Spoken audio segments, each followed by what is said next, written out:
Place a few sponges on your radiator. In winter, this is really important. Experts have shared why it's worth putting a sponge on the heater.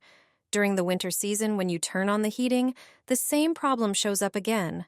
Dry air at home. You feel it right away. That's when this cheap trick to humidify the air comes in handy, using a sponge on the radiator. All you need is a regular kitchen sponge. Grab a bowl and pour in some water. Put the sponge in and let it soak for a moment. Then take it out and squeeze it well. It should be damp, but it mustn't drip. Now turn on the radiator. It works best once the heater is fully warm and giving off heat evenly. Place the sponge on the warm surface. As it heats up, the water slowly evaporates from the sponge and releases moisture into the air. This makes it easy to increase humidity in the room and breathe more comfortably during winter.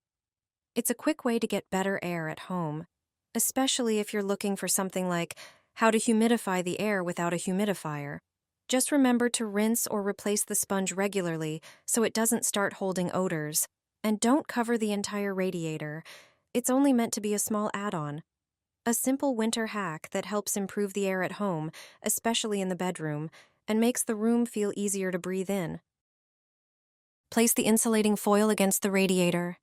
Trim any excess if it's too big, then slide it between the radiator and the wall so it fits tightly.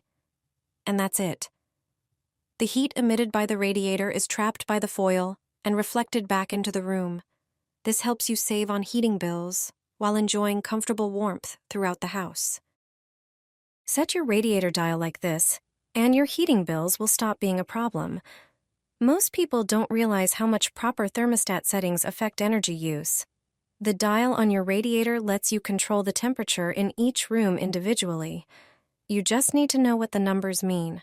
The snowflake symbol keeps the temperature around 40-45 degrees Fahrenheit and protects the system from freezing. Setting 1 gives about 55 degrees, perfect for a basement or garage. 2 equals about 60-62 degrees, the ideal temperature for sleeping. 3 means 65-68 degrees, great for the living room or kitchen. Setting 4 provides 70-75 degrees, just right for the bathroom, but 5 reaches a hot 77-82 degrees, which is unnecessary for everyday use. If you want to warm up your home quickly, don't turn the dial to the maximum. Setting it to 3 will make the thermostat heat efficiently while saving energy. This way, you'll stay warm, comfortable, and keep your bills low.